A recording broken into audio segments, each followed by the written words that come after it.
Welcome to GTPL news. నేను వాణి నందన్. ముందుగా headlines.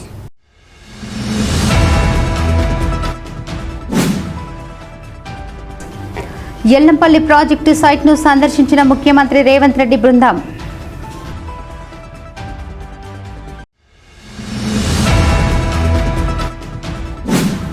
భారీ వర్షాల పట్ల లోతట్టు ప్రాంతాల ప్రజలంతా అప్రమత్తంగా ఉండాలి. ఎల్లంపల్లి ప్రాజెక్టు 42 గేట్లు ఎత్తడంతో గోదావరి నదిలో వరద ఉధృతి పెరిగింది. రామగుండం ఎమ్మెల్యే మక్కన్ సింగ్ రాజ్ ఠాగూర్ విజ్ఞప్తి.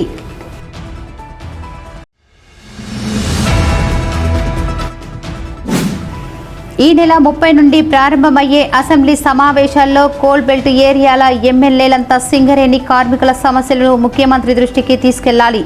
సిఐటియు రాష్ట్ర అధ్యక్షులు తుమ్మల రాజారెడ్డి డిమాండ్.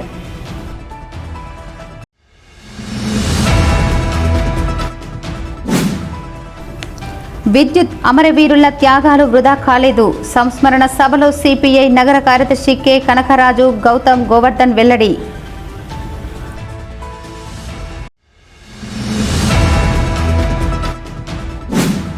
వైభవంగా రామగుండం ఎమ్మెల్యే క్యాంపు కార్యాలయం గణపతి శోభయాత్ర. శోభయాత్రలో మహిళలతో కలిసి స్టెప్పులేసిన ఎమ్మెల్యే సతీమణి మానాలి ఠాగూర్.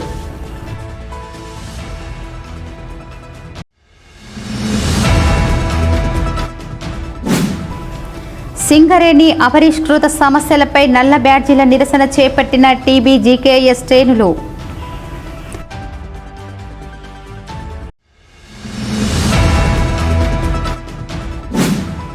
భక్తుల నుండి పూజలను అందుకుంటున్న గణపతి మండపాల్లో కొలువు తీరిన బొజ్జ గణపయ్యలు.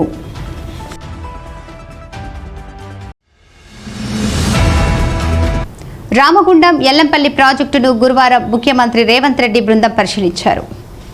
వరద ప్రభావిత ప్రాంతాల పరిశీలనకు ఏరియల్ సర్వేకు వెళ్లిన ముఖ్యమంత్రి రేవంత్ రెడ్డి నీటిపారుదల శాఖ మంత్రి ఉత్తమ్ కుమార్ రెడ్డి, టీపీసీసీ అధ్యక్షులు మహేష్ కుమార్ గౌడ్ ఎల్లంపల్లి ప్రాజెక్టు ప్రాంతానికి చేరుకోగా రామగుండం ఎమ్మెల్యే మక్కన్ సింగ్ రాజ్ ఠాగూర్ కాంగ్రెస్ నాయకులతో కలిసి ముఖ్యమంత్రి బృందానికి స్వాగతం పలికారు.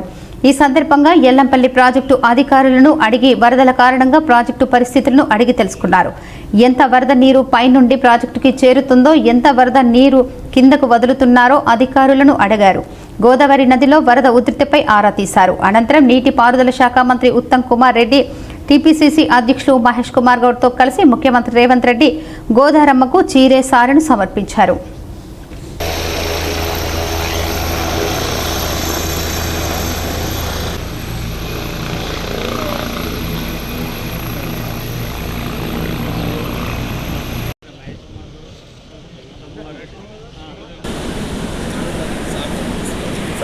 మీరు పోకండి, మేము జరగంగా.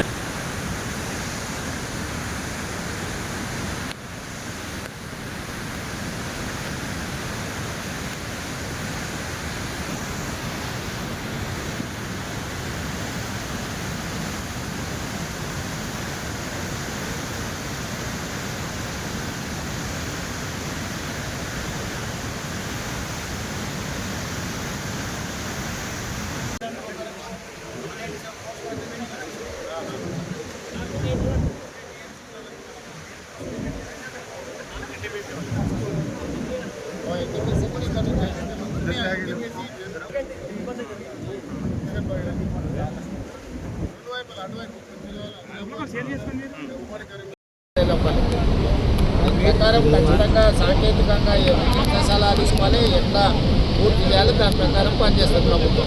ఎట్లా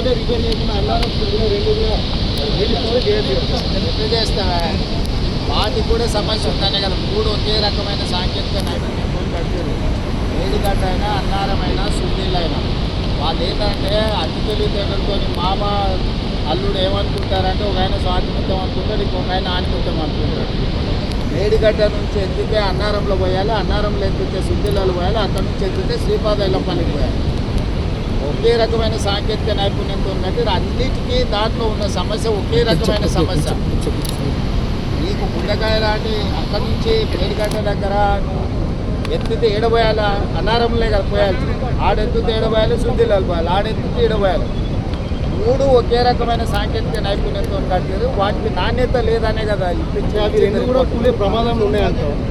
అవి రెండు కూడా కూలే అవకాశం ఉందంటారు అనే సాంకేతిక నిపుణులు చెప్తారు. మేము లోపలికి చూడలే సాంకేతిక నిపుణులు ఏమంటున్నారంటే ఇది వైఫల్యం చెందిన సాంకేతిక నైపుణ్యము. డిజైన్లో లోపం ఉంది, నిర్మాణంలో లోపం ఉంది, నిర్వహణలో లోపం ఉంది. మూడు రకాల లోపాలు ఉన్న దాంట్లో హరీష్ రావు లేకపోతే తారక రామారావు కోరుకున్నాడని ఎత్తేదన్న పోసింది అనుకో, అది కూలింది అనుకో, ఇట్లా చాలా గ్రామాలు తుడిచిపెట్టకపోతాయి. సో ఇంత వరద వస్తున్నా ఆల్రెడీ కమిషన్ రిపోర్ట్ ఇచ్చింది కదా, అసెంబ్లీలో చర్చ చేసి మీకు అన్ని వివరాలు అక్కడ. భారీ వర్షాల వల్ల లోతట్టు ప్రాంతాల ప్రజలంతా అప్రమత్తంగా ఉండాలని రామగుండం ఎమ్మెల్యే మక్కన్ సింగ్ రాజ్ ఠాగూర్ విజ్ఞప్తి చేశారు. రామగుండం ఎమ్మెల్యే మక్కన్ సింగ్ రాజ్ ఠాగూర్ గురువారం ఎల్లంపల్లి ప్రాజెక్టును సందర్శించి వరద ఉధృతిని పరిశీలించారు. అధికారులను ఎల్లంపల్లి ప్రాజెక్టుకు చేరుతున్న నీటి మట్టంపై అడిగారు. ఈ సందర్భంగా ఎమ్మెల్యే మాట్లాడుతూ భారీ వర్షాల కారణంగా పైన ఉన్న శ్రీరామ్ సాగర్ ప్రాజెక్టు నుంచి ఎల్లంపల్లికి దాదాపు 8 లక్షల క్యూసెక్కుల వరద నీరు వచ్చి చేరుతుందని, దీంతో అధికారులు ప్రాజెక్టు 42 గేట్లను ఎత్తి 6,50,000 క్యూసెక్కుల నీటిని కిందకు వదలడంతో గోదావరి నది ఉధృతంగా ప్రవహిస్తుందని తెలిపారు. ఇప్పటికీ ప్రమాదం ఏమీ లేదని, కానీ ఇంకా వరద నీరు ఎక్కువై చేరే అవకాశం ఉన్నందున వరద ఉధృతి మరింత పెరిగే అవకాశం ఉన్నందున లోతట్టు ప్రాంతాల ప్రజలు అప్రమత్తంగా ఉండాలని కోరారు. విపరీతమైన వర్షాభావంతో గోదావరి ఉప్పొంగుతూ ఉంది. దిగువన ప్రాంతాలను జాగ్రత్త చేస్తూ ఇలా ప్రభుత్వం అందరినీ కూడా హెచ్చరికలు చేయడం జరిగింది. దిగువ ప్రాంతాలు ఉన్న వారందరూ కూడా జాగ్రత్తగా ఉండాలని చెప్పి మీ ద్వారా ప్రతి ఒక్కరిని కూడా కోరుతా ఉన్నా. గతంలో కనివిని ఎరగని రీతిలో ఈరోజు అన్ని ప్రాంతాల్లో ఈ రాష్ట్రంలో భారీ వర్షాల కారణంగా గోదావరి వస్తున్నటువంటి వరదని ఎల్లంపల్లి ప్రాజెక్టులో ఉన్నాం. 8,50,000 ఇంట్లో ఉంటే 6,50,000 అవుట్ఫ్లో నీళ్లు బయటికి వదలడం జరుగుతూ ఉంది. దానివల్ల ఈ ప్రాంతంలో సమానంగా బయటికి రాకుండా నీళ్ళను మెయింటైన్ చేసేటువంటి అధికారులను నిజంగా అభినందిస్తాను. ఎక్కడ కూడా ప్రమాద ఘటనలు లేవు. అయినా ముందు జాగ్రత్త చర్యగా నీటికి దగ్గర ఉన్నటువంటి వాళ్ళు ఇంకా పెరిగే అవకాశాలు ఉన్నాయి. ఎందుకంటే ఒక గంట ఆగితే 22 TMC కంటే ఎక్కువ బ్రిడ్జ్కి ఓవర్ఫ్లో అయ్యేటువంటి అవకాశం ఉంది. కాబట్టి ఇంకా ఇప్పటికే 40 గేట్లు 42 గేట్లు 62 గేట్లకు గాను 40 గేట్లు ఓపెన్ చేయడం జరిగింది. అవసరం ఉంటే 60 కూడా చేస్తే అప్పుడు అవుట్ఫ్లో పెరిగేటువంటి అవకాశం ఉంటుంది. జాగ్రత్త పడాల్సిన అవసరం ఉంది. ఈ నెల 30 నుండి ప్రారంభమయ్యే అసెంబ్లీ సమావేశాల్లో కోల్ బెల్ట్ ఏరియాల ఎమ్మెల్యేలంతా సింగరేణి కార్మికుల సమస్యలను ముఖ్యమంత్రి దృష్టికి తీసుకెళ్లాలని సిఐటియు రాష్ట్ర అధ్యక్షులు తుమ్మల రాజారెడ్డి డిమాండ్ చేశారు. ఈ మేరకు గురువారం ఆయన మీడియాతో మాట్లాడుతూ ఎన్నికల ముందు కాంగ్రెస్ పార్టీ ఎమ్మెల్యేలంతా సింగరేణి కార్మికులకు ఇచ్చిన హామీలను నెరవేర్చకుండా తాత్సారం చేస్తున్నారని ఆరోపించారు. కోల్డ్ బెల్ట్ ఎమ్మెల్యే ఈసారి అసెంబ్లీలో కార్మికుల సమస్యలను చర్చించి పరిష్కరించాలని కోరారు. ముఖ్యంగా సింగరేణి సంస్థ లాభాల వాటా ప్రకటించేసి ప్రభుత్వ వాటా 35% ప్రకటించాలని, మారుపేర్ల సమస్య, సొంతింటి కళ, అలవెన్స్లపై ఇన్కమ్ ట్యాక్స్ రద్దు విషయాలను చర్చించి ముఖ్యమంత్రి చేత పరిష్కరింపచేయాలన్నారు. అలాగే సింగరేణి సంస్థచే చర్చించి వివిధ కేటగిరీల కార్మికులకు ప్రమోషన్స్ కూడా ఇప్పించాలని, మెడికల్ బోర్డును నిర్వహించకుండా ఆపడం జరిగిందని, వెంటనే మెడికల్ బోర్డును రన్ చేసి అర్హులైన ఉద్యోగులను అన్ఫిట్ చేయాలని ప్రభుత్వాన్ని డిమాండ్ చేశారు.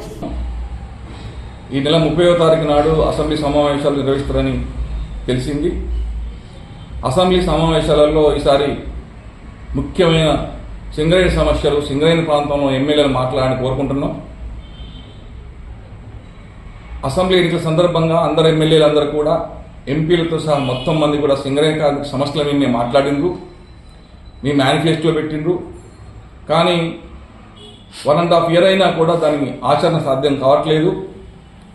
అందుకే ముఖ్యమంత్రి గారి దృష్టికి తీసుకొచ్చి సింగరేణి దగ్గర ఒత్తిడి తీసుకొచ్చి సింగరేణి కార్మికులు ఇచ్చిన వాగ్దానాలను నెరవేర్చడం కోసం ఈ అసెంబ్లీలో మీరు మాట్లాడాలని చెప్పి మేము సిఐటిగా విజ్ఞప్తి చేస్తూ ఉన్నాం.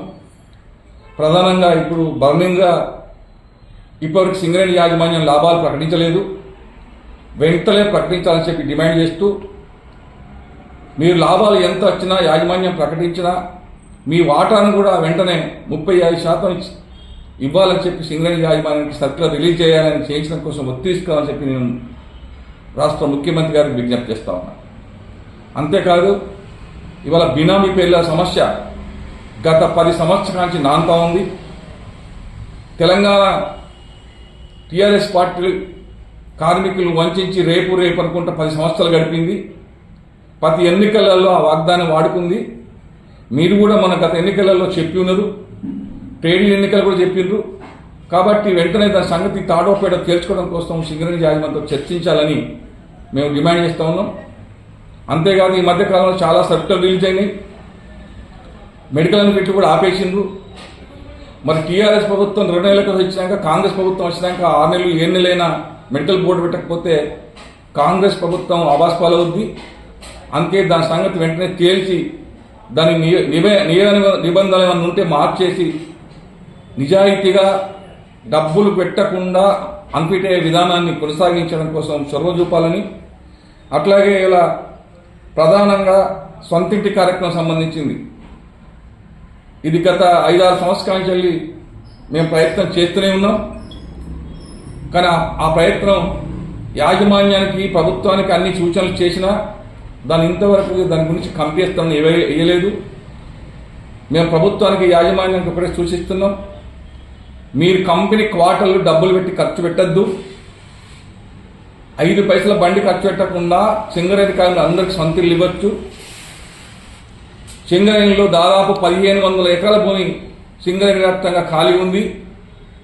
20,000 క్వార్టర్లు నివాస యోగ్యంగాని క్వార్టర్లు ఉన్నాయి. ఆ ల్యాండ్ మాకు ఎవరి డివిజన్లో వాళ్ళ ఎమ్మెల్యే పదవిలో ఉన్న డివిజన్లో ఆ ప్లేస్ సరిపోద్ది. మాకు ఇండివిజువల్ ఇవ్వాల్సిన ఇల్లు అవసరం లేదు, జాగలేదు దగ్గర. కేవలం అపార్ట్మెంట్ టైప్ కట్టి 5 ఫ్లోర్లు కట్టి 40 ఇళ్ళు కడితే కేవలం 2000 గజాల 40 ఇళ్ళు అవుతాయి. 5 పైసల బండి లేకుండా ప్రతి కార్మికుడికి సొంతిల్లు వస్తుందని చెప్తున్నాం. ఉంచుకోండి. ఇలా పెరిచిన ఇన్కమ్ ట్యాక్స్ 2011 కాంచి కార్మిక సంఘాలు కొట్లాడుతున్నాయి. యాజమాన్యం ఇంప్లిమెంట్ చేయట్లేదు. కేవలం సంవత్సరానికి 90 కోట్లు అయితే అంటున్నాం. కంపెనీకి 90 కోట్లు దొరుకుతలేవా? కోల్ ఇండియా యాజమాన్యం కార్మికులు తీసుకుంటారు, కోల్ ఇండియా అధికారులు తీసుకుంటారు. సింగరేణి ఖచ్చితంగా సింగరేణి అధికారులు కూడా పెరిచిన ఇన్కమ్ ట్యాక్స్ ఎగ్జంప్షన్ తీసుకుంటారు. సింగరేణి కార్మికులు ఇవ్వడానికి మీకు ఎందుకు నడుపుతున్నాయి? అట్లా సర్కులర్ ఇచ్చేసిండ్రు. వెంటనే జూనియర్ అసిస్టెంట్ తీసుకుంటామని నోటిఫికేషన్ ఇచ్చారు. పాపం పిల్లలందరూ అప్లై చేసుకున్నారు. ఇలా మొత్తం విద్యావంతులు కొన్ని వేల మంది 7-8 మంది ఉన్న పిల్లలు ఇలా నోటిఫికేషన్ వస్తే ఉద్యోగం ప్రమోషన్ కోసం అని ఎదురు చూస్తున్నారు. ఆ సర్కులర్ పెండింగ్ పెట్టిండ్రు. విద్యుత్ అమరవీరుల త్యాగాలు వృధా కాలేదని సిపిఐ నగర కార్యదర్శి కె కనకరాజు గౌతమ్ గోవర్ధన్ అన్నారు. గోదావరికని భాస్కర్రావు భవన్లో గురువారం సిపిఐ నగర సమితి ఆధ్వర్యంలో జరిగిన విద్యుత్ అమరవీరుల సంస్మరణ సభలో సిపిఐ రాష్ట్ర సమితి సభ్యులు గోసిక మోహన్, గౌతమ్ గోవర్ధన్లు ముఖ్య అతిథులుగా పాల్గొని ముందుగా అమరవీరుల స్తూపానికి పూలమాలలు వేసి నివాళులు అర్పించారు. అనంతరం వారు మాట్లాడుతూ ప్రపంచ బ్యాంకు ఆర్థిక విధానాలను అవలంబించొద్దని, కరెంటు ఛార్జీలు పెంచొద్దని 2000 సంవత్సరంలో ఉమ్మడి ఆంధ్రప్రదేశ్లో వామపక్ష పార్టీలు చేసిన మహత్త పోరాటం వల్ల నేడు కరెంటు ఛార్జీలు ఇంకా సామాన్యులకు అందుబాటులో ఉండటానికి కారణమని అన్నారు. ఆ పోరాటంలో అమరులైన రామకృష్ణ, బాలస్వామి, విష్ణువర్ధన్ రెడ్డిల త్యాగం వృధా కాలేదని, ఉమ్మడి ఆంధ్రప్రదేశ్లో రైతులు వ్యవసాయం చేసుకోవడానికి కరెంటు లేకపోవడం, కరెంటు ఛార్జీలు పెంచడానికి ఆనాడు చంద్రబాబు నాయుడు ప్రభుత్వం ప్రయత్నం చేస్తే నాడు కమ్యూనిస్టు పార్టీలతో పాటు 9 వామపక్ష పార్టీలు ఇచ్చిన పిలుపుల మేరకు చలో అసెంబ్లీ కార్యక్రమానికి హైదరాబాద్కు వేలాది మంది ప్రజా సంఘాల నాయకులు, కార్యకర్తలు, రైతులు వస్తే దాన్ని తట్టుకోలేని అప్పటి ముఖ్యమంత్రి చంద్రబాబు నాయుడు నిరసనకారులపై గుర్రాలతో తొక్కించి పోలీసులతో కాల్పులు జరిపించాడని, ఆ కాల్పుల్లో రామకృష్ణ, విష్ణువర్ధన్ రెడ్డి, బాలస్వామిలు మరణించడం చాలా బాధాకరమని అన్నారు. ఇప్పటికైనా ఈ ప్రభుత్వాలు వారి అమరత్వాన్ని గుర్తించి వాళ్ళ కుటుంబాలను ఆదుకోవాలని వారు డిమాండ్ చేశారు. బ్యాంకు జీతగానిగా పేరొందిన చంద్రబాబు నాయుడు మరి ప్రపంచ బ్యాంక్ ఏదైతే డైరెక్షన్ ఇచ్చిందో ఆ డైరెక్షన్లో ఉమ్మడి ఆంధ్రప్రదేశ్ రాష్ట్రంలో ముఖ్యమంత్రిగా ఉన్న ఆయన మరి కరెంటు ఛార్జీలను విపరీతంగా పెంచడం జరిగింది. దానికి నిరసనగా అనేక మార్లు వామపక్ష పార్టీలు కానీ ప్రతిపక్ష పార్టీలు కానీ ఎన్నిసార్లు తనకు విన్నవించినా వినకపోవడంతో మరి ఏదైతే 9 వామపక్ష పార్టీలు పిలుపునివ్వడం జరిగింది విద్యుత్ ఛార్జీలకు వ్యతిరేకంగా చలో అసెంబ్లీ కార్యక్రమాన్ని నిర్వహించడం జరిగింది. మరి అసెంబ్లీ కార్యక్రమానికి వెళ్తున్నటువంటి వేలాది మంది వామపక్ష పార్టీ కార్యకర్తలను అడ్డుకునేందుకు పోలీసుల ద్వారా అనేకమైనటువంటి ప్రయోగాలు చేయడం జరిగింది, దమనకాండ చేయడం జరిగింది. దానివల్ల 3 అమరులు కావడం జరిగింది. అనేక మంది మొన్న అమరుడైన సురవరం సుధాకర్ రెడ్డి గారు కూడా అనేకమైన దెబ్బలు తిని చేతులు కాళ్ళు ఇరిగే పరిస్థితి ఆ రోజు రావడం జరిగింది. మరి చంద్రబాబు నాయుడు విధానాలకు వ్యతిరేకంగా వామపక్ష పార్టీలు ఉమ్మడిగా జరిపినటువంటి విద్యుత్ పోరాటం ఏదైతే ఉన్నదో దానివల్ల విద్యుత్ ఛార్జీలు తగ్గించడం అనేది జరిగింది. భవిష్యత్తులో ప్రజా సమస్యలపైన ప్రజలకు వ్యతిరేకంగా ఏ ప్రభుత్వము చేసినా కూడా వామపక్ష పార్టీలు ముఖ్యంగా సిపిఐ చూస్తూ ఊరుకోదని ప్రజాపాలన ప్రజారంజకంగా జరగాలని మేము ప్రభుత్వాలను డిమాండ్ చేస్తా ఉన్నాం. ఈ కార్యక్రమంలో సిపిఐ జిల్లా కార్యవర్గ సభ్యులు తాళ్లపల్లి మల్లయ్య, మార్కపురి సూర్య, మడికొండ ఓదెమ్మ, జిల్లా కౌన్సిల్ సభ్యులు కామ్రేడ్ తొడుపునూరి రమేష్ కుమార్, ఆసాల రమ, రేణికుంట్ల ప్రీతం, నాయకులు ఆసాల నవీన్, జగన్, సుందర్రాజ్, రాజేశ్వరరావు, మొండి మంజుల తదితరులు పాల్గొన్నారు. ఇప్పుడు ఒక small break. Ashok hospital Godavarikhani, doctor Ashok MBBS DNB general surgery, general laser and laparoscopy surgeon, ex surgeon Singareni hospital Godavarikhani సారథ్యంలో ప్రారంభించబడింది. మా హాస్పిటల్ నందు రొమ్ముగడ్డలు, చీముగడ్డలు, కడుపులో నొప్పి, appendix, gall bladder, varicose veins, piles, fistula, కుటుంబ నియంత్రణ, కొవ్వు గడ్డలకు చికిత్స, ఆపరేషన్లు చేయబడును. లేజర్ ద్వారా అర్షములకి ఆపరేషన్, లాప్రోస్కోపీ ద్వారా గాల్ బ్లాడర్ సర్జరీ మా ప్రత్యేకత. అశోక్ హాస్పిటల్, పాత సాయి శ్రీనివాస హాస్పిటల్ బిల్డింగ్, పాత పోస్ట్ ఆఫీస్ ఎదురుగా, స్వతంత్ర Chowk, Godavarikhani. Cell number 7680917248. Welcome back. Ramagundam MLA camp కార్యాలయంలో ప్రతిష్ఠించిన గణపతి విగ్రహ నిమజ్జన కార్యక్రమం గురువారం శోభాయమానంగా జరిగింది. గోదావరిఖనిలోని ఎమ్మెల్యే క్యాంపు కార్యాలయంలో ప్రతిష్ఠించిన గణపయ్యకు రామగుండం ఎమ్మెల్యే మక్కన్ సింగ్ రాజ్ ఠాగూర్ తన సతీమణి మానాలి ఠాగూర్తో కలిసి పూజా కార్యక్రమాలు నిర్వహించారు. అనంతరం మానాలి ఠాగూర్ మహిళలకు జాకెట్ పీస్లు, పసుపు కుంకుమను వాయినాలుగా ఇచ్చారు. ఈ సందర్భంగా మానాలి ఠాగూర్ మాజీ కార్పొరేటర్ కోలిపేక సుజాత మాట్లాడుతూ వినాయకుని అనుగ్రహం ఈ ప్రాంత ప్రజలందరిపై ఉండాలని కోరుకున్నారు. రామగుండంను అభివృద్ధి పథంలో నడిపిస్తున్న ఎమ్మెల్యే రాజ్ ఠాగూర్కు ఆ గణపయ్య మరింత శక్తిని ఇచ్చి ఎమ్మెల్యే చేపడుతున్న అభివృద్ధికి ఎలాంటి ఆటంకాలు రాకుండా గణపయ్య చూడాలని వేడుకున్నారు.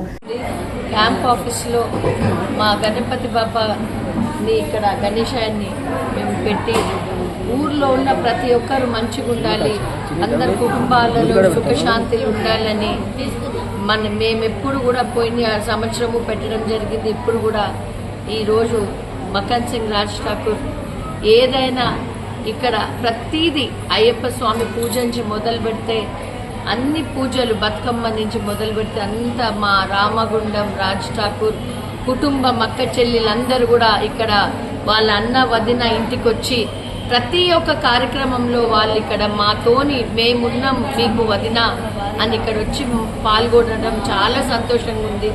ఈరోజు అందరికీ కూడా ఇక్కడ వచ్చిన అక్క చెల్లెలందరికీ పసుబొట్టులు ఇచ్చి ఆ గణపతి ఆశీర్వాదం ప్రతి ఒక్క రామగుండం యావత్ రామగుండం అక్క చెల్లెళ్ళు అన్నదమ్ములు ప్రతి కుటుంబంలో సుఖ శాంతులు ఉండాలని ఇక్కడ యాగాలు కూడా చేయడం జరిగింది.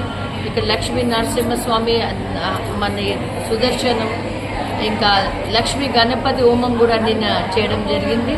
ఊర్లో ఇంకా అభివృద్ధి అన్న చేయగలగాలి, రాజ్ ఠాకూర్ గారు చేయగలగాలి. దానికి మీ అందరూ కూడా ఇంకా దేవుడికి మొక్కి ఆయనకి ఇంకా బలం ఇవ్వాలి. ముందుకే ఆయన కార్యాలలో ఏ అడ్డంకలు రాకుండా ఆ విఘ్నేశ్వరుడు అనుగ్రహం ఉండాలని ఈరోజు ఇంత భారీ ఎత్తున పూజలు చేయడం జరుగుతూ ఉంది.